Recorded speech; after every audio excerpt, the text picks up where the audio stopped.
Most men looked hollow when their marriage ended. Daniel Bennett looked reborn.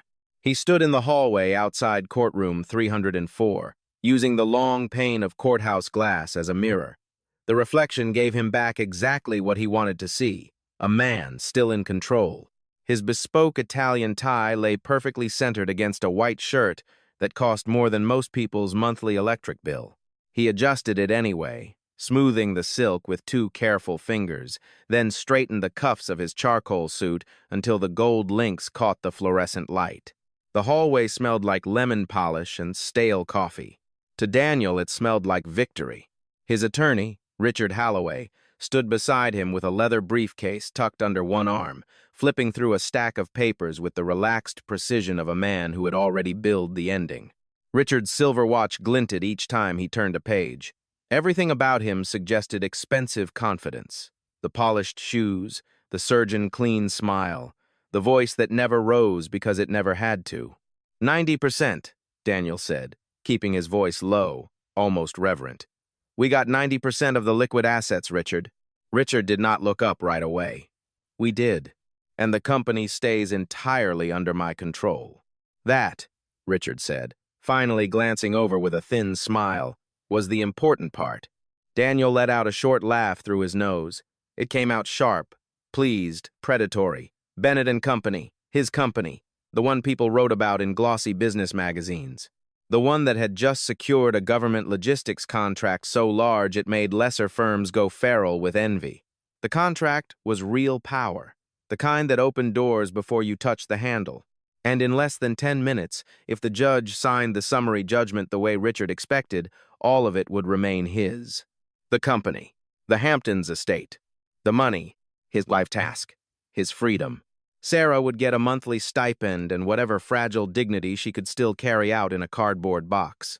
I honestly thought she'd fight harder, Daniel said. Richard slid the papers back into order and snapped the folder closed. Her counsel prioritized alimony over equity. Rookie mistake. Daniel smiled at the phrase. Rookie mistake. It made the whole thing sound almost sporting. He leaned one shoulder against the wall, crossing one polished shoe over the other.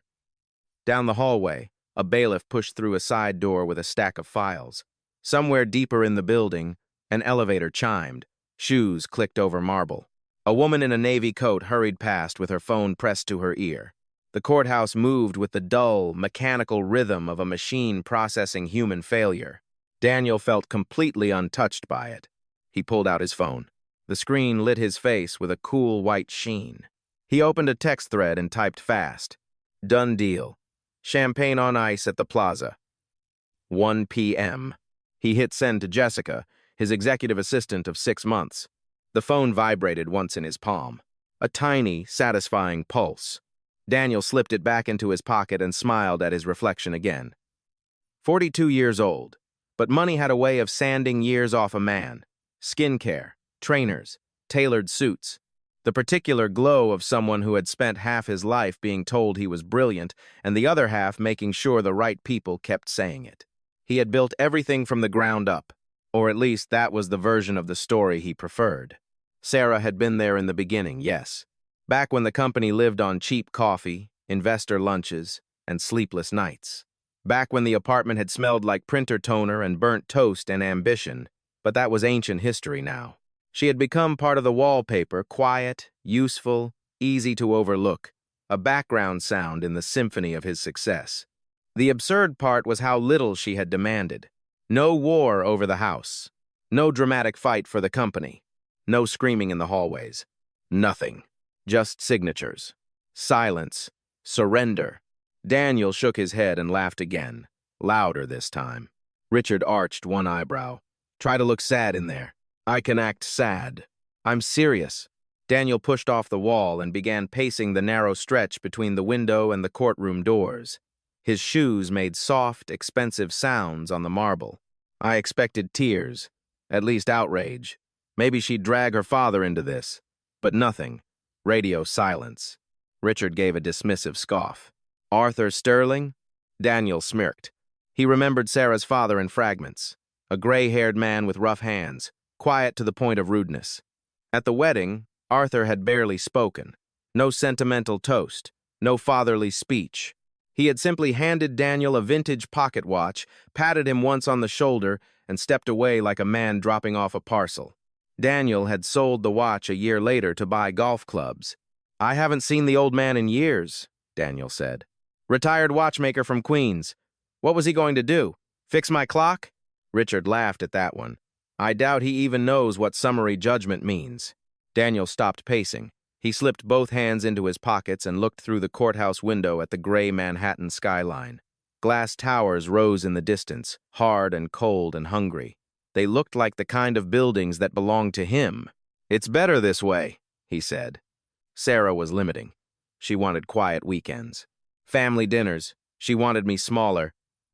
He turned, smiling faintly. "I want the cover of Forbes. I want London. I want the next contract after this one, and the one after that." Richard nodded once. "Then let's finish this." Daniel rolled his shoulders back and adjusted his jacket. The fabric settled perfectly over his frame. He felt light, sharp, untouchable. Beyond the heavy oak doors, the judge was waiting. Sarah was waiting too, probably in one of her severe little dresses, hands folded, trying to look composed while her life got divided and signed away. Daniel did not feel cruel. He felt efficient. Richard reached for the brass handle. "Remember," he said, "somber, not celebratory." Daniel's mouth curved. "I'm a businessman," he said. "Acting is half the job." Richard pushed the door open. The hinges gave a low, ancient groan, and Daniel Bennett walked toward Courtroom 304 like a man entering the room where he believed he would win everything. Courtroom 304 felt colder than the hallway.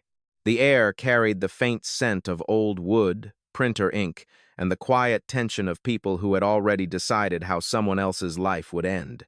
Sunlight filtered through tall windows along the far wall, cutting pale rectangles across the polished floor. Sarah Bennett sat at the plaintiff's table. She wore a simple navy dress that looked almost severe under the courtroom lights. Her hair was pulled back into a tight bun, not a strand out of place. No jewelry rested on her neck or wrists, not even the diamond earrings Daniel had given her for their 5th anniversary. To anyone glancing at the room, Sarah looked exactly like what Daniel expected, a defeated woman.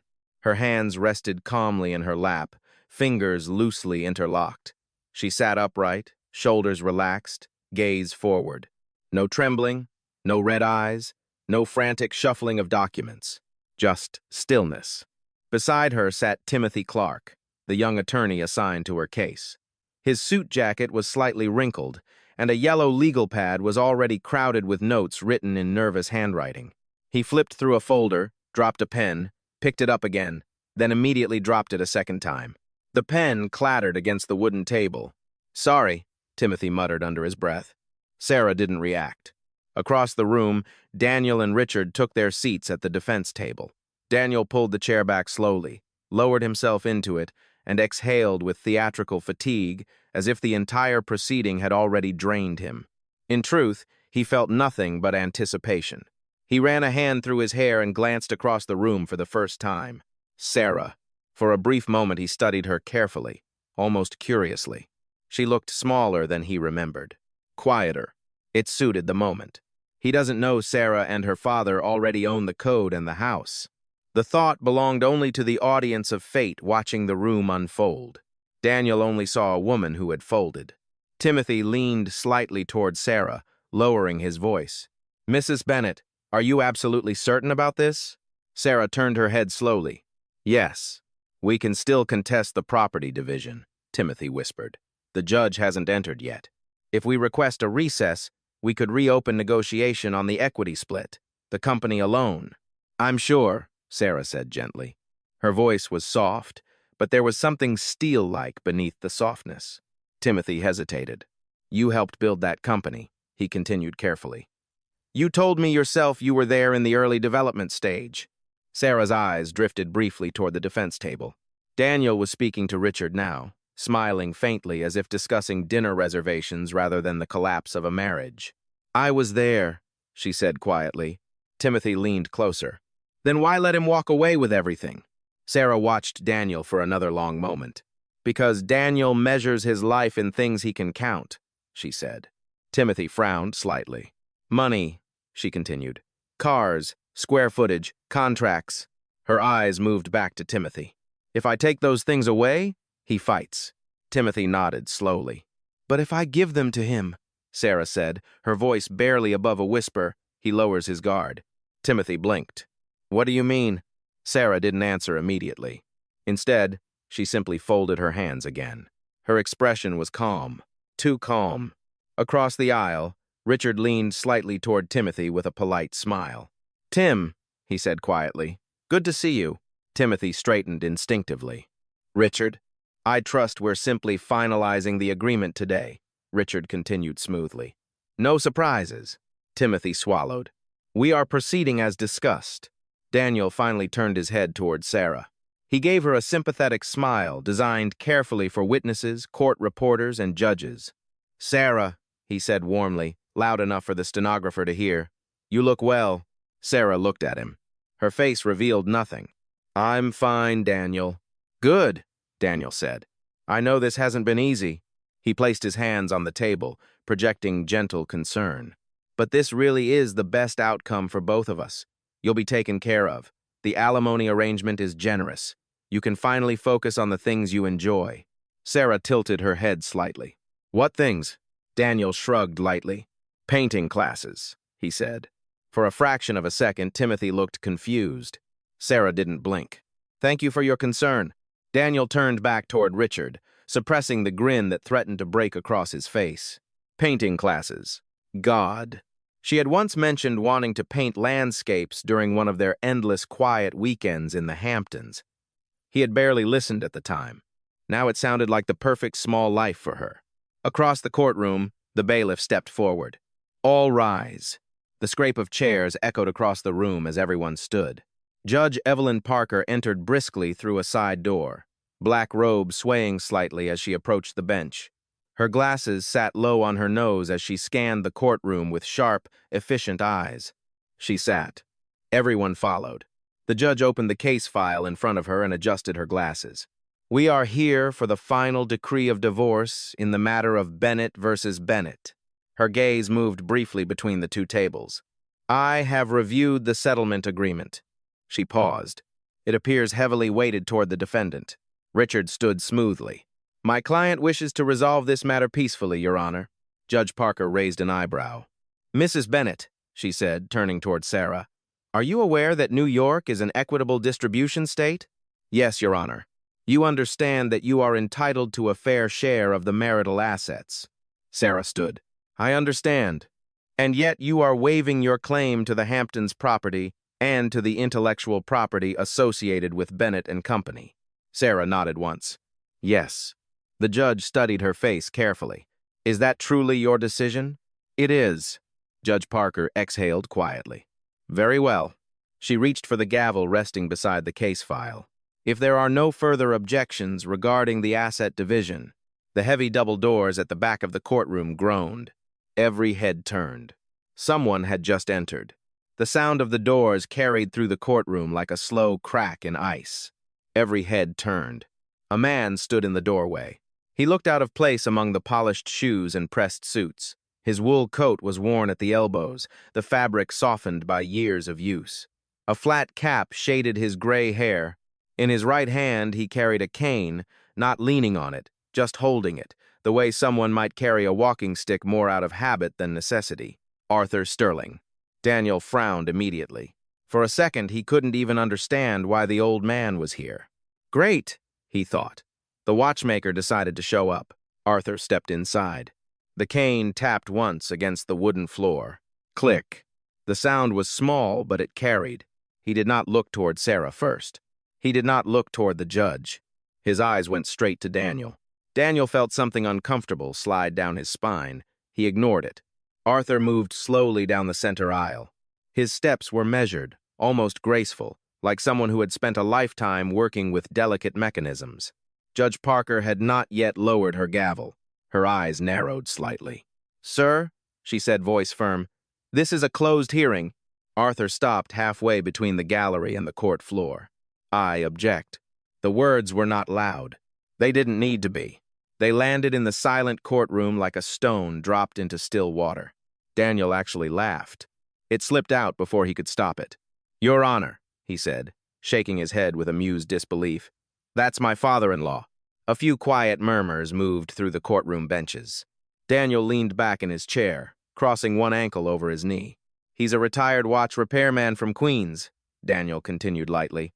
"I'm sure he's just emotional about the divorce."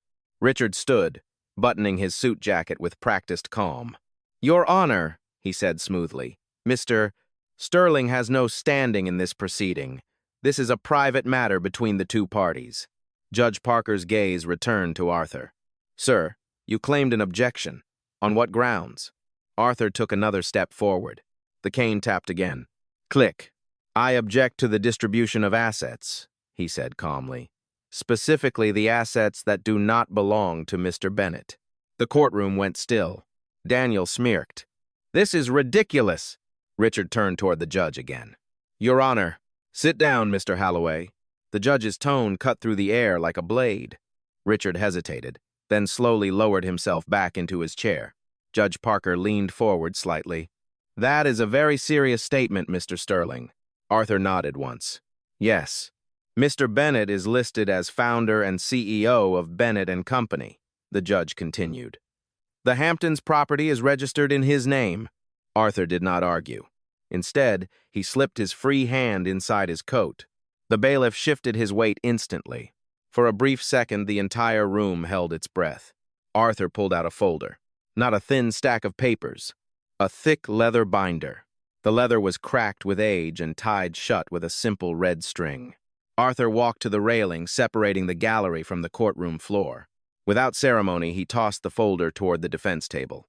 It landed with a heavy thud, sliding across the polished wood. Daniel's water glass tipped over. Water spread across the table. "What is this?" Daniel snapped, jumping up to avoid the spill. "This is harassment." Sarah's voice cut through the tension. "Open it, Daniel." Daniel froze. It was the first time she had spoken directly to him since the hearing began. He turned slowly toward her. Her expression had changed. The quiet resignation he expected was gone. In its place was something colder. Daniel looked to Richard.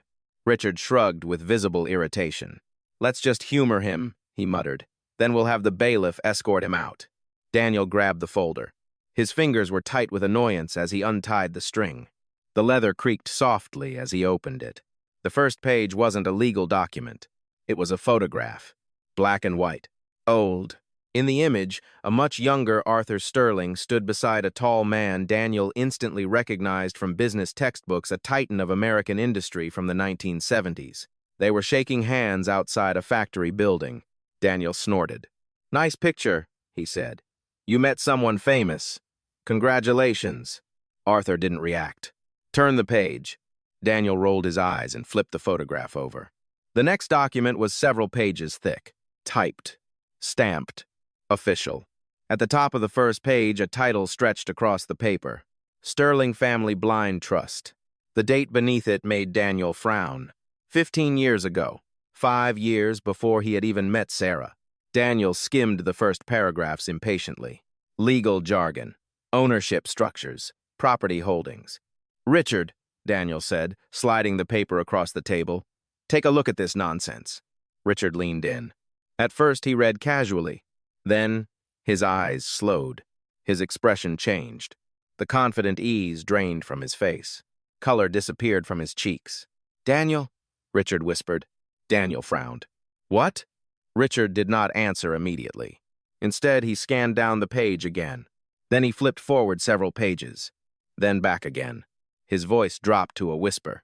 "Did you ever run a full title search on the Hamptons property?" Daniel stared at him. "Why would I?" "You bought it through a Cayman shell company," Richard pressed. "Yes," Daniel snapped. "It was a good deal." Arthur's voice cut in quietly. "Read the beneficiary clause." Daniel snatched the page back. He scanned the paragraph Richard's finger was pointing at. The words blurred together for a moment. Then they sharpened. The assets held by the Sterling Family Blind Trust, including all real estate holdings and intellectual property assigned to subsidiary Vector Logic, remain the sole property of the trust until the dissolution of the beneficiary's marriage. Daniel blinked. His eyes moved to the next line. Upon dissolution, control reverts to the trust executive. The name at the bottom of the clause sat there like a loaded weapon. Arthur James Sterling. Daniel felt the first crack of uncertainty push through his confidence. Vector logic, he muttered. Arthur tilted his head slightly. Yes. Daniel looked up. That's the back-end system, he said slowly. The core code that runs Bennett and Company. Arthur's eyes held his. Correct. Daniel laughed again, but this time the sound lacked conviction. You're saying you own my software? Arthur stepped past the railing now, ignoring the bailiff completely. Daniel, he said quietly, you're a salesman. He tapped the cane once on the floor. Click. You couldn't code a microwave to pop popcorn. Daniel's stomach tightened. She wrote some scripts, he snapped. Arthur shook his head slightly. She gave you the code. Daniel's chest tightened further. Arthur's gaze remained steady. And you signed the licensing agreement. The words licensing agreement seemed to hang in the air long after Arthur spoke them. Daniel stared at the page in his hands as if the ink might rearrange itself into something less dangerous. You're joking, he said finally. Arthur did not smile. Daniel looked toward Richard. Richard was no longer reading casually. He had leaned over the table, shoulders tense, flipping through the documents faster now, pages whispering against each other as he searched for something, anything that could undo what he had just seen. Richard? Daniel said. Richard did not answer right away. The color in his face had drained completely. Richard, Daniel repeated. Richard finally looked up. Daniel, did you sign this? Daniel blinked. Of course I signed it. I signed a lot of things in the early days. Sarah handled paperwork while I was raising capital. Richard swallowed. You licensed the core software. Daniel frowned. So what? Arthur answered. So you never owned it. The courtroom went silent again. Judge Parker slowly lowered the gavel she had been holding mid-air. Instead of striking it, she rested the handle against the bench and leaned forward. Mr. Holloway, she said quietly, I would like an explanation. Richard stood, but his usual composure was gone. Sweat had formed along his hairline. Your Honor, this appears to be documentation relating to a private trust. Not private, Arthur said calmly. Registered. Judge Parker extended a hand. May I see the documents? Richard hesitated for a fraction of a second, then handed the folder to the bailiff. The bailiff carried it carefully to the bench. Judge Parker began reading. Her eyes moved slowly across the pages. The courtroom remained so quiet that the faint scratching of paper against wood could be heard as she turned each sheet. After several seconds, she looked up. I am looking at a notarized trust deed that predates this marriage, she said. She lifted another page. And a licensing agreement that appears to grant Bennett and Company permission to use software owned by the Sterling Family Trust. Daniel felt a slow pressure building inside his chest. That's ridiculous, he said. Judge Parker ignored him. She continued reading. The judge's gaze moved to the bottom of the document. Then she looked at Richard. Mr. Holloway. Richard stiffened. Yes, Your Honor. Who notarized this agreement 10 years ago? Richard leaned forward slightly, trying to see the footer on the page the judge was holding. His shoulders sagged. Oh, no. Judge Parker adjusted her glasses. It says Holloway and Associates. The room turned toward Richard. Arthur spoke quietly. Your father notarized it. Richard looked as though someone had knocked the air out of him. Marcus Holloway handled several trust structures in the 80s and 90s, Arthur continued. He was meticulous. He believed good legal work meant thinking 10 moves ahead. Daniel's heartbeat began to pound in his ears. This is insane, he said, rising halfway from his chair. Even if that trust exists, it has nothing to do with my company. Sarah spoke for the first time since Arthur's explanation. It has everything to do with it. Daniel turned toward her sharply. You wrote the code that built the encryption architecture, she said calmly. Daniel scoffed. You helped, yes. I designed it, Sarah corrected. Arthur added, Vector logic holds the patents. Daniel looked between them. That's just the back end. Arthur's cane tapped the floor again. Click. That is the company. Richard rubbed both hands over his face. Daniel, the government contract you secured. Yes? Daniel snapped. It's based on the encryption capabilities of that software. Daniel felt a cold line slide down his spine. And? Richard looked at him like a man watching a car drive slowly toward a cliff. And if the licensing agreement is revoked, Richard said, Bennett and Company has no legal right to use the software. Daniel's mouth went dry. Judge Parker closed the folder slowly. Mr. Sterling, she said, are you stating that this license has been revoked? Arthur folded his hands over the top of his cane. The agreement clearly states the license is void upon dissolution of the beneficiary's marriage. The judge glanced toward Sarah. Mrs. Bennett? Sarah stood. Yes, Your Honor. You are the beneficiary named in this trust. Yes. And the dissolution of your marriage would trigger a reversion clause, transferring control back to the trust. Yes. Daniel's heart began to hammer harder. Judge Parker placed both hands on the bench. If that interpretation is correct, then the intellectual property Mr. Bennett's company relies upon may no longer legally belong to him. Daniel stepped forward now, his voice rising. This is absurd. I built Bennett and Company from nothing. Arthur looked at him with quiet patience. You built the sales team, he said. You built the investor network. You built the reputation. He paused. But the engine that made it run was never yours. Daniel felt anger surge up to replace the creeping fear. You're trying to steal my company. Arthur shook his head slowly. No, Daniel. The old man's voice was calm, almost gentle. I'm reclaiming it. Judge Parker tapped the edge of the folder thoughtfully. This raises serious legal questions, she said. Richard spoke quickly now. Your Honor, we need time to review these documents. Yes, Daniel added quickly. This is an ambush. Judge Parker studied both men for a long moment. Then she glanced at the clock on the wall behind them. Court will recess for 1 hour. The gavel came down sharply. Bang. If these documents are legitimate, the judge continued, her eyes resting on Daniel, this matter extends far beyond a divorce settlement. Daniel's stomach tightened. Judge Parker's voice hardened. You may also be facing questions regarding the legality of the government contract your company currently holds. Daniel felt the words hit him like cold water. The bailiff called out, Court is in recess. Chairs scraped across the floor as people began to stand. Daniel remained frozen for a moment. Richard grabbed his arm. Come with me. They moved quickly out of the courtroom and into the hallway. The noise outside felt louder now, phones ringing, lawyers talking, footsteps echoing across marble. Richard dragged Daniel into a small consultation room and shut the door behind them. The door clicked shut. For a moment, neither man spoke. Then Richard turned on him. You absolute idiot. Daniel stared. What? Richard threw his briefcase onto the table.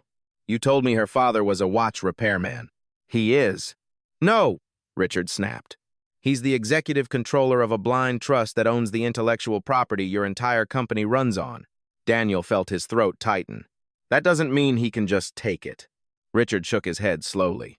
If that license disappears, Daniel waited. Richard's voice dropped. Your company isn't just bankrupt. He looked Daniel directly in the eye. You're committing fraud every day you operate it. Daniel felt the room tilt slightly. The government contract, he said slowly. Richard nodded once.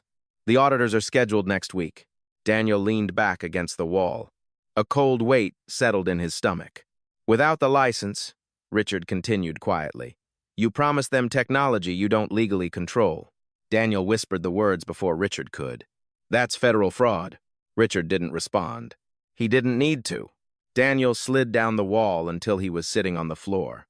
For the first time since the hearing began, he realized he might not walk out of the courthouse the same man. The consultation room felt smaller the longer Daniel sat on the floor. The air smelled faintly of carpet cleaner and stale air conditioning. A fluorescent light buzzed overhead, flickering just enough to make the room feel unstable. Richard paced. Back and forth, back and forth. Every few seconds he ran a hand through his hair as if trying to physically push the problem out of his skull. This is bad, he muttered. Daniel looked up at him. Bad? He said hoarsely. You just told me I might be committing federal fraud. Richard stopped pacing. Yes. Daniel dragged a hand down his face. Then fix it. Richard let out a short, humorless laugh. You think this is something I fix with a motion filing? Daniel stared. Richard leaned both hands on the table. That trust is airtight. My father built structures like this for defense contractors and technology patents. If he signed off on it, it was designed to survive a nuclear war. Daniel felt something hollow open in his chest. So what do we do? Richard met his eyes. We beg. Daniel's jaw tightened. Richard continued. You go out there. You find Sarah, and you give her whatever she wants. Daniel slowly rose to his feet. You want me to hand over the company. I want you to avoid prison. The word hung between them. Prison. Daniel looked away. His mind raced through numbers, contracts, investors, headlines. CEO indicted. Government fraud investigation. Bennett and Company collapses. No, Daniel muttered. Richard's voice hardened. You don't have a choice. Daniel's chest rose and fell faster now. What if I fight it? Richard stared at him. Then the trust lawyers bury you in litigation for 5 years while federal investigators tear apart every contract your company has ever signed. Daniel felt sweat gather at the back of his neck. And if the auditors see the license issue? Richard finished the sentence. You're looking at 20 years. Silence swallowed the room. Daniel closed his eyes for a moment. When he opened them again, the salesman had returned. Fine, he said quietly. Richard studied him carefully. You're going to apologize. Daniel straightened his jacket. I'm going to negotiate. Richard pointed toward the door. You have 40 minutes. Daniel walked out. The courthouse hallway seemed louder now, voices echoing off marble, elevators chiming, the distant hum of a copy machine somewhere behind a closed door. He spotted them immediately.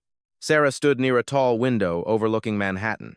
The city stretched beyond the glass in cold, gray towers. Arthur sat on a bench nearby, reading a newspaper as if the collapse of Daniel's life were no more interesting than the sports section. Daniel walked toward them slowly. Every step felt measured, calculated. When he stopped a few feet behind Sarah, he softened his voice. Sarah. She didn't turn.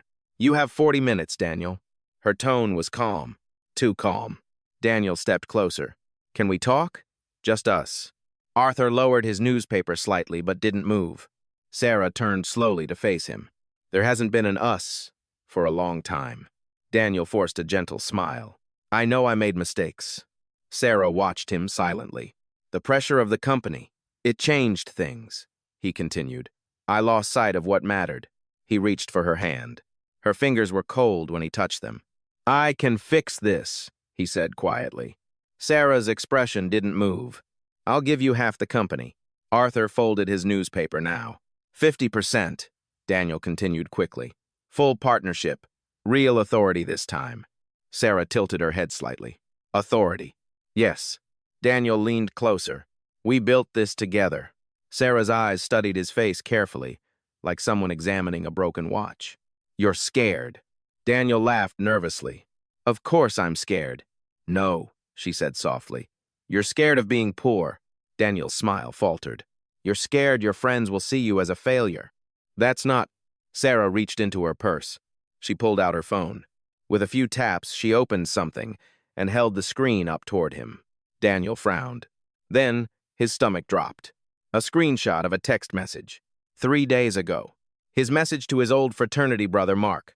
Finally dumping the dead weight. Sarah's out. I get the cash. She gets the cat. Going to upgrade to a model by next month. Life begins at 40. Daniel stared at it. How did you... I wrote the code, Sarah said. She lowered the phone. The company phones run on the encrypted server I built. I see everything that passes through them. Daniel took a step back. I stayed for 10 years hoping you would become a better man, Sarah continued. Her voice trembled slightly now, not weak, but controlled anger finally surfacing. But when you tried to leave me with nothing, she shook her head. That's when you stopped being my husband. Arthur stood up from the bench. The newspaper folded neatly under his arm. You're finished talking to my daughter, he said calmly. Daniel turned toward him. Arthur stepped closer. Up close, the old man smelled faintly of peppermint and gun oil. Here's the deal, Arthur said. Daniel felt hope flicker. A deal? Arthur nodded. You sign over 100% of Bennett and Company to Sarah. Daniel blinked. You resign as CEO immediately. Arthur continued calmly. You vacate the Hamptons house by midnight tonight. Daniel's voice cracked. That leaves me with nothing. Arthur shook his head slightly. No. He reached into his coat pocket and pulled out a small silver flash drive. The metal caught the hallway lights. If you do this, Arthur said, the trust will grant a retroactive license for the software. Daniel's pulse quickened. The government contract remains valid. And I stay out of prison, Daniel said slowly. Arthur nodded. You walk away free. Daniel looked between them. And if I refuse? Arthur held up the flash drive. This contains a forensic audit I commissioned 3 months ago. Daniel's chest tightened. It details the offshore accounts you've been using in the Caymans. Daniel's blood ran cold. Tax, evasion, Arthur said quietly. Corporate embezzlement. He slipped the drive back into his pocket. The FBI tends to find those things interesting. Sarah stepped forward slightly. You have 5 minutes to decide. Daniel looked at her, looked at Arthur, looked down the hallway toward the courtroom doors. Somewhere behind him, Richard appeared in the consultation room doorway. He mouthed one word. Sign. Daniel exhaled slowly. His voice came out barely above a whisper. Fine. Arthur nodded. Good. He turned back toward the courtroom. Get the paperwork. As Daniel watched them walk away, something darker than fear began to form in the back of his mind. If he couldn't have the company, maybe no one would. Daniel stood alone in the hallway for a moment after Sarah and Arthur disappeared back toward the courtroom. The courthouse noise pressed in around him, heels tapping across marble, distant conversations echoing through the corridor, the low mechanical hum of an elevator somewhere behind the walls. Everything sounded normal. But inside Daniel's chest, something had shifted. The deal Arthur offered should have felt like mercy. Freedom. No prison. Walk away with his life. Yet the thought of signing over Bennett and Company made Daniel's stomach twist. That company wasn't just money. It was identity. 10 years of building investors, contracts, press interviews, conference stages. The world knew Daniel Bennett because of that company. Without it, he would just be another man in a suit walking through Manhattan. Invisible. Daniel's jaw tightened. At the far end of the corridor, Sarah and Arthur had already reached the courtroom doors.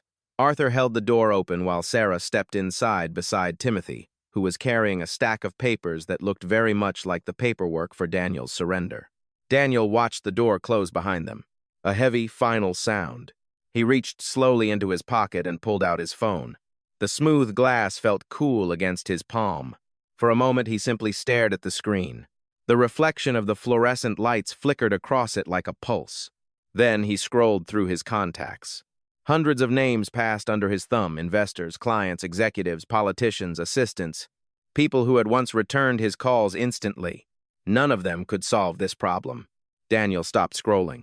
His thumb hovered over a name near the bottom of the list. Vinny Russo, a man from another life, before venture capital, before business magazines. Back when Daniel was hustling for seed money and every deal felt like a gamble, Vinny had been the kind of man who handled problems quietly. The kind of man you promised yourself you would never need again once you made it. Daniel stared at the number. His heart beat faster. Then he locked the phone and slipped it back into his pocket. Not yet. Not unless he had to. A voice behind him broke his thoughts. Daniel. He turned. Richard stood a few steps away, watching him carefully. Did you talk to her? Richard asked. Daniel nodded once. She wants everything. Richard exhaled through his nose. That's what I expected. Daniel looked toward the courtroom door again. And if I give it to her? You walk away free, Richard said. Daniel studied his lawyer's face. You sound almost relieved. Richard gave him a tired look. You should be relieved. Daniel said nothing. Richard stepped closer, lowering his voice. Listen to me carefully, he said. You built a successful company once. You can build another one. Daniel's eyes hardened. You really believe that? Yes. Daniel let out a quiet laugh. You know what happens when a CEO loses his company under circumstances like this? Richard didn't answer. Daniel did. The vultures come out. He began pacing slowly across the hallway. Investors pull out. Board members distance themselves. Reporters smell blood. He stopped walking. I won't get another chance like this. Richard crossed his arms. You won't get any times chance if you go to prison. Daniel didn't reply. For a long moment, both men stood in silence. Finally, Richard spoke again. We have maybe 30 minutes before the judge reconvenes the hearing. Daniel looked at him. That's enough time. For what? Daniel's lips curled slightly. To finish the deal. Richard studied him. Suspicious. Daniel. I said I'd sign, Daniel replied calmly. Richard nodded slowly. Good. But Daniel's mind was already moving somewhere else. Somewhere darker. 3 years ago, during a brutal stretch of sleepless nights and investor pressure, Daniel had taken precautions. The tech industry loved the word Times fail-safe asterisk. Most people meant data backups. Daniel meant something else. He had hired a freelance engineer in Estonia, a quiet man who asked very few questions as long as cryptocurrency transfers arrived on time. The job had been simple. Install a hidden hardware trigger inside the company's server farm in New Jersey. Not a virus. Something far more permanent. An electromagnetic pulse generator disguised as a backup power unit. If activated, it wouldn't erase the company's systems. It would destroy them. Hard drives fused. Circuits burned. Encrypted logistics data turned into molten memory. Daniel had jokingly called it asterisk, asterisk, the Samson option, asterisk, asterisk. If the temple fell, everyone inside it died. Richard checked his watch. We should go back in, he said. Daniel nodded. Right behind you. Richard walked toward the courtroom door and pushed it open. Daniel stayed in the hallway another few seconds. He pulled his phone out again. The screen glowed faintly in his hand. His thumb hovered over Vinny's name once more. Still not yet. Daniel slipped the phone back into his pocket. The plan forming in his mind didn't need Vinny. Not anymore. He walked toward the courtroom door slowly, adjusting his jacket as he moved. To anyone watching, he looked like a man returning to surrender what remained of his empire. But inside his head, another calculation had begun.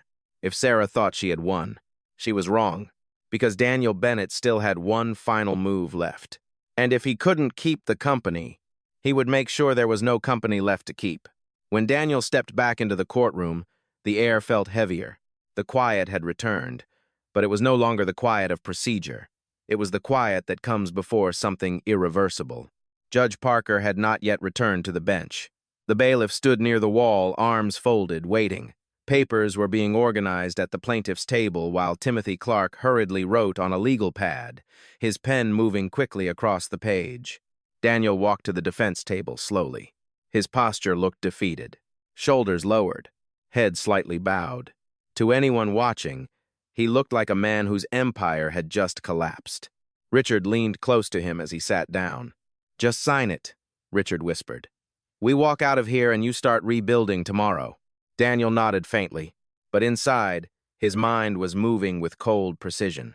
Across the room, Sarah stood beside her father. They were speaking quietly. Arthur's cane rested against the table while he leaned slightly forward, listening. Sarah's posture was relaxed, her hands resting lightly on the edge of the table. They looked calm. Too calm. Daniel forced himself to exhale slowly. They think they've won. Timothy approached with the new document. This is the stipulation addendum, he said, voice slightly shaky. Transfer of equity, resignation from executive authority, and relinquishment of property claims. He placed the paper on the table. The single sheet looked deceptively small for something that would erase a decade of Daniel's life. Daniel stared at it. Richard nudged the pen toward him. Sign it. The pen was heavier than expected. A fountain pen. The metal felt cold between Daniel's fingers. For a moment, he simply held it above the paper. Under the table, his other hand slipped into his pocket. His phone rested there, waiting. Daniel kept his face carefully neutral. The courtroom remained silent except for the faint scratching sound of Timothy's pen finishing the last line of the document. Across the room, Sarah glanced toward him. Her expression was unreadable. Daniel lowered his eyes again. With his left hand, he placed the tip of the fountain pen against the paper. The nib touched the page with a soft scratch. Under the table, his right hand pulled the phone free from his pocket. He kept it low, hidden behind his leg. The screen glowed faintly. He unlocked it with his thumb. Then he navigated to a folder labeled Utilities. Inside was a simple calculator app. Daniel tapped it open. On the surface, it looked ordinary, but Daniel typed 3 numbers into the keypad. Leo Leo Joe. The interface vanished instantly. The screen turned a dark warning red. A single line of text appeared. Initiate protocol, Krakatoa. Below it, a second message blinked. Irreversible hardware failure, imminent. Confirm, cancel. Daniel felt his pulse surge. A faint vibration moved through the phone.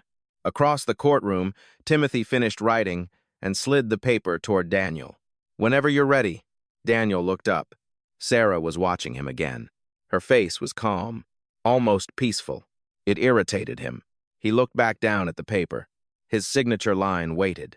For 10 years, he had signed contracts worth millions without hesitation. This one felt heavier than all of them. Under the table, his thumb hovered over confirm. Inside his chest, adrenaline burned. If I can't have it, no one will. His thumb pressed the screen. The phone vibrated softly. Command sent. A timer appeared. 60 seconds. Daniel slipped the phone back into his pocket. His hand returned to the pen. The nib scratched across the paper as he wrote. Daniel J. Bennett. The signature came out jagged and aggressive, ink biting into the page. When he finished, he pushed the document across the table. There, Daniel said quietly. Timothy picked up the paper immediately and examined the signature. Then he passed it to the bailiff, who carried it to the judge's bench. Judge Parker had returned silently while Daniel signed. She stamped the document. The sound echoed sharply through the room. Tunk. The court accepts the stipulation, Judge Parker said. She looked down at the page once more. Transfer of assets effective immediately. Daniel stood. His chair scraped against the floor. Then I'll be leaving, he said. He buttoned his jacket and turned toward the exit. He needed distance. When the servers in New Jersey detonated internally, the company's systems would collapse instantly. The encrypted logistics network, the contracts, the data, everything. Sarah's victory would last exactly 1 minute. Daniel. Her voice stopped him. He turned slowly. Sarah had stepped away from the plaintiff's table. She stood in the center aisle now, directly between him and the courtroom doors. Her expression was not triumphant. It was disappointed. Do you want something else? Daniel asked coldly. You have the company, the house, everything. Sarah tilted her head slightly. Aren't you going to check your phone? Daniel felt a flicker of unease. My phone? Yes. She pointed casually toward his pocket. The Samson option. Daniel froze. The words hit him like a physical blow. How do you know that name? He asked. Arthur spoke from behind her without looking up. Rack 4, Unit B, disguised as a backup power supply. Daniel's heart began to pound. Sarah took one slow step toward him. I discovered it 6 months ago, she said calmly. Daniel felt relief flicker through him. So you disconnected it? Sarah shook her head. No. Daniel's relief vanished. I left it exactly where it was. His throat tightened. Why? Sarah's eyes met his. Because if I removed it, she said softly, you would have known your trap was gone. The room felt suddenly smaller. Daniel's pulse hammered. What did you do? Sarah's voice dropped almost to a whisper. I rewired it. Daniel's stomach twisted. What does that mean? Sarah raised her hand and pointed toward the courtroom doors. When you pressed that button, she said calmly, you didn't trigger an EMP. Daniel's voice cracked. Then what did I trigger? Sarah answered without hesitation. A silent distress beacon. Daniel's breath stopped. A signal monitored by the Cybercrimes Division. For one long second, no one in the room moved. Then the heavy courtroom doors exploded open. The courtroom doors did not open politely. They were shoved inward with force. The sound of the wood slamming against the wall shattered the silence like a gunshot. 4 men stepped through the doorway in a tight formation. Navy windbreakers, hard expressions, yellow block letters stamped across their backs. FBI. The air in the courtroom changed instantly. Daniel felt it before anyone spoke. It was the shift of power leaving the room. The lead agent moved quickly down the center aisle, his steps firm, deliberate. Behind him, another agent carried a hard black case. The other 2 fanned out slightly, positioning themselves without blocking the exits. No one in the room spoke. Not the judge, not the bailiff, not Richard. Daniel felt his body go rigid. What is this? He demanded, his voice rising too fast. The lead agent stopped 3 feet away from him. Daniel Bennett? the agent said. Daniel swallowed. Yes. The agent pulled a badge from inside his jacket and flipped it open with one practiced motion. Special Agent Miller, Cyber Crimes Division. The metal badge flashed briefly under the courtroom lights. Daniel forced a laugh. This is some kind of misunderstanding. Agent Miller did not smile. We received a digital distress alert at 1:42 p.m., originating from a secured data facility belonging to Bennett and Company. Daniel felt the blood drain from his face. It's my server farm, he said quickly. I own that facility. A voice behind him answered calmly. Not anymore. Daniel turned slowly. Arthur Sterling had stepped forward beside Sarah. The old man held a small silver pocket watch in his hand. The lid was open. Arthur glanced at the time. You signed the transfer document at 1:41 p.m., Arthur said quietly. The tick of the watch sounded impossibly loud. Tick, tick. At the moment you pressed that button in your pocket, Arthur continued, Bennett and Company and every piece of equipment inside it became the property of Sarah Sterling. Daniel felt the room tilt. That's not... Sarah finished the sentence for him. That means the servers you attempted to destroy belong to me. Her voice was calm. Precisi. And they host encrypted Department of Defense logistics data. Daniel stared at her. The words were starting to make sense now. Slowly. Horribly. Agent Miller nodded once. Attempting to disable or destroy infrastructure containing federal defense data is a violation of the Computer Fraud and Abuse Act. Another agent stepped forward, already pulling handcuffs from his belt. Daniel's breathing quickened. No, he said. You're twisting this. It was a failsafe for my own system. Agent Miller shook his head slightly. You triggered a hardware sabotage device. Daniel's voice cracked. It was my company. Arthur closed the lid of the pocket watch. Click. You leased it, he said. Daniel's gaze snapped toward Sarah. You set me up. Sarah did not deny it. I gave you a choice. Daniel's voice rose. You baited me. Sarah stepped closer. For the first time, the sadness in her expression was visible. I begged you to talk to me, she said quietly. You could have walked away today with your freedom. Daniel shook his head violently. You manipulated everything. Sarah didn't move. I knew you. The agent stepped closer now. Daniel backed away instinctively until his legs struck the defense table. You knew, Sarah continued softly, that if you couldn't win, you would try to destroy everything. Daniel looked at the floor for a moment. Then he looked back up at her. You think you're clever. Sarah's expression didn't change. I think you're predictable. Agent Miller reached forward. Mr. Bennett, place your hands behind your back. Daniel didn't move. Richard spoke suddenly from behind the defense table. I'm not involved in any of this. The lawyer had stepped several feet away from Daniel, his hands raised slightly as if distancing himself physically might erase his connection. I represent Mr. Bennett only in the divorce matter. Agent Miller didn't even look at him. Hands behind your back, Mr. Bennett. Daniel felt the last threads of control slipping away. This is ridiculous, he said.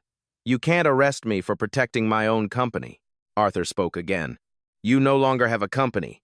The words landed quietly, but they hit harder than anything else that had been said. Daniel hesitated. The agent grabbed his wrist. The cold steel of the handcuffs snapped closed. Click. Daniel flinched. You're making a mistake, he said desperately. Agent Miller's voice was flat. You attempted to destroy a secured federal data system. The second cuff closed. Click. Daniel twisted his head toward Richard. Call someone, he demanded. Call the governor. Call. Richard refused to meet his eyes. He was already gathering his files. Daniel's voice cracked. I built that company. Sarah looked at him steadily. No, she said softly. You used it. Agent Miller began guiding Daniel toward the courtroom doors. Daniel twisted around once more, looking back into the room. Judge Parker was watching with a mixture of disbelief and grim understanding. Timothy stood frozen near the plaintiff's table. Arthur rested both hands on the head of his cane. Sarah stood beside him. Calm. Still. Free. Daniel realized something then. The 60-second countdown he had triggered wasn't meant for the servers. It had been counting down to this moment. The doors opened again. This time Daniel did not walk through them. He was led out. The heavy wood doors closed behind him. The sound echoed through the courtroom. Then the room finally exhaled. The hallway outside the courtroom was louder than before. Lawyers talking, phones ringing, shoes tapping quickly across marble. The ordinary machinery of the courthouse continued as if nothing extraordinary had just happened behind those doors. But at the center of the corridor, everything slowed. Daniel Bennett walked between two federal agents with steel cuffs around his wrists. The metal chain between the cuffs shifted with each step. Clink. The sound felt unreal. People noticed. A woman carrying a stack of case files paused mid-stride. Two junior attorneys stopped whispering and stared. Someone down the hall quietly raised a phone before another agent shook his head, and the device lowered again. Daniel's mind raced, trying to catch up with the moment. This wasn't supposed to happen. He had come here to finalize a divorce, to celebrate afterward, to drink champagne at the plaza. Instead, he was being escorted down a courthouse hallway like a criminal. "This is insane," Daniel muttered. Agent Miller walked beside him without looking over. "You attempted to destroy a federal data system. I tried to shut down my company's servers. They weren't yours." Daniel clenched his jaw. They turned a corner. Behind them, the courtroom doors opened again. Footsteps followed. Daniel glanced back over his shoulder. Sarah and Arthur stepped into the hallway together. They weren't rushing. They weren't celebrating. They simply walked out like people leaving an ordinary meeting. Arthur's cane tapped quietly against the marble floor. Click. Daniel stopped walking. The agent stopped with him. He twisted around, anger rising again. "You think you've won," he said to Sarah. Her expression was calm. "I didn't think of it as winning." Daniel laughed harshly. "You took my company, my house, my life." Sarah didn't respond right away. Instead, she looked at him for a long moment, the same quiet expression she had worn throughout the entire day. Then she spoke. "You tried to leave me with nothing." Daniel opened his mouth to argue, but the words tangled. Arthur checked his pocket watch again. The small metal lid snapped shut. "Click. Timing matters," he said. Daniel glared at him. "You planned this." Arthur tilted his head slightly. "We prepared for it." Daniel's voice sharpened. "You set the trap." Arthur met his eyes. "No." The old man's tone remained even. "You walked into it." Agent Miller touched Daniel's arm. "Time to move." But Daniel didn't look away from Sarah. For the first time since the agents arrived, something inside him broke loose. "I built that company," he said again, the words raw now. Sarah took a small step forward. "No, Daniel." Her voice stayed steady. "You leased it." The sentence landed harder than the handcuffs. Daniel felt his chest tighten. The agents began guiding him down the hallway again. This time he didn't resist. They passed an elevator bank.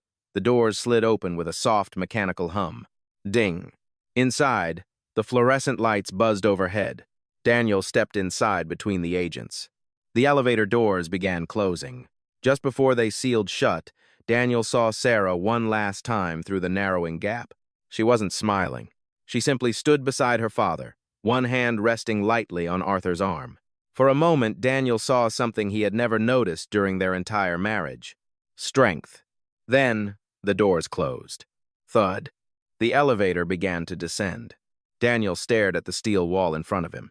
His reflection stared back. The perfect suit, the carefully styled hair, the confident man he had built. But now there were handcuffs at the center of the reflection. Agent Miller glanced down at a tablet. "Attempted destruction of government property," he said.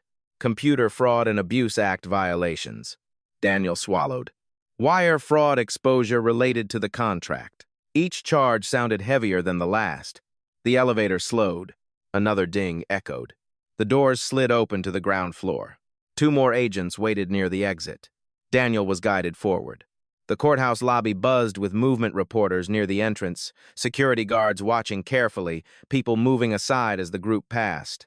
Outside, sunlight flooded through the glass doors. Daniel blinked against it. A black SUV waited at the curb. One of the agents opened the rear door. Daniel hesitated for a second. His mind flashed through everything he had believed that morning. The company, the deal, the celebration, the certainty that he had already won. All of it gone in less than an hour. Agent Miller's voice cut through the moment. "Watch your head." Daniel stepped into the vehicle. The door shut behind him. Inside the courthouse lobby, Sarah and Arthur appeared near the top of the steps. They watched quietly as the SUV pulled away. Arthur slipped the pocket watch back into his coat.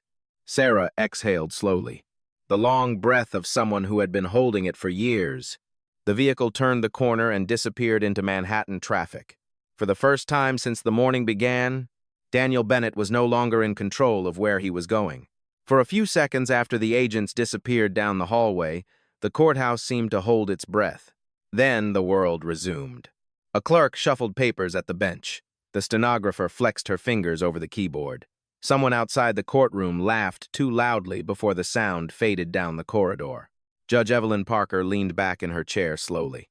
She removed her glasses and rubbed the bridge of her nose. "Well," she said, exhaling softly, "that was certainly the most eventful divorce proceeding I have presided over." The statement was dry enough that it almost sounded like humor. Almost. Across the courtroom, Timothy Clark was still standing where the agents had left him, his pen frozen halfway above his legal pad. He looked at Sarah, then at Arthur, then at the empty space where Daniel had been standing only moments before. "I don't think law school covered this scenario," Timothy said quietly. Arthur allowed himself a faint smile. "Most useful lessons rarely do." Sarah remained silent. Her eyes had drifted toward the closed courtroom doors. The thick wood had already returned to looking ordinary again, as though nothing unusual had happened beyond them. But something inside her had changed. Not triumph, not relief, exactly. Something quieter. Judge Parker cleared her throat. "Mrs. Sterling," she said. Sarah turned. "Yes, Your Honor.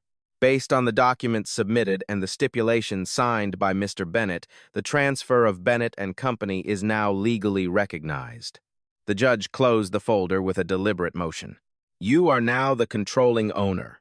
The words settled over the room like dust after a storm. Sarah nodded once. "Thank you, Your Honor." Judge Parker studied her for a moment. "You understand what you've just inherited?" "Yes." The judge leaned back slightly. "Then I wish you luck." Sarah gave a small nod. Arthur picked up his cane. "Come on," he said gently. They left the courtroom together. The hallway outside felt brighter than it had earlier in the day. Sunlight spilled through tall windows and stretched across the marble floor in long, pale rectangles. For a moment, neither of them spoke. Arthur's cane tapped lightly with each step. Click, click. Finally, he glanced sideways at his daughter. "You okay, kiddo?" Sarah stopped walking. Through the window beside them, the Manhattan skyline rose in steel and glass, the same city Daniel had believed he owned. She looked out at it quietly. Then she smiled. This time, the expression reached her eyes. "I'm okay, Dad." Arthur studied her for a second. "You sure?" Sarah nodded. For the first time in a long time. Arthur leaned slightly on his cane, satisfied. "Good." They continued walking down the corridor. Sarah carried the cracked leather folder under her arm, the same one Arthur had dropped onto Daniel's table earlier that day. The red string was tied neatly again. A simple knot. Inside the folder rested the trust documents that had quietly protected her work for more than a decade. Arthur glanced toward it. "First thing we should do," he said, "is review the company's security protocols." Sarah laughed softly. "They're already being patched." Arthur raised an eyebrow. "You started already?" "Last night." Arthur chuckled. "That's my girl." They reached the courthouse exit. Outside, the city moved the way it always did, traffic humming, pedestrians weaving through crosswalks, the distant wail of a siren somewhere downtown. Life in Manhattan did not pause for anyone. Sarah stepped out into the sunlight. The air felt warmer, cleaner. For 10 years, she had worked quietly behind the scenes, fixing systems, rewriting code, stabilizing problems Daniel never even noticed existed. The invisible engine behind his empire. Now the engine belonged to her. Arthur slipped the pocket watch back out of his coat and checked the time. The polished lid clicked shut again. Click. "Lunch?" he asked. Sarah smiled. "Lunch. Onber." They walked down the courthouse steps together. Behind them, Courtroom 304 continued processing the next case on the docket. In another building across the city, engineers would soon notice something strange. Control access shifting, administrative permissions changing hands. A new name appearing at the top of the company hierarchy. Not Bennett. Sterling. Sarah paused briefly at the curb. For years, she had watched Daniel chase attention, headlines, and applause. But power, she had learned, rarely belonged to the loudest person in the room. It belonged to the one who understood how the machine actually worked. She stepped into the crosswalk beside her father as the traffic light changed. Quiet hands moved gears, and loud men eventually broke.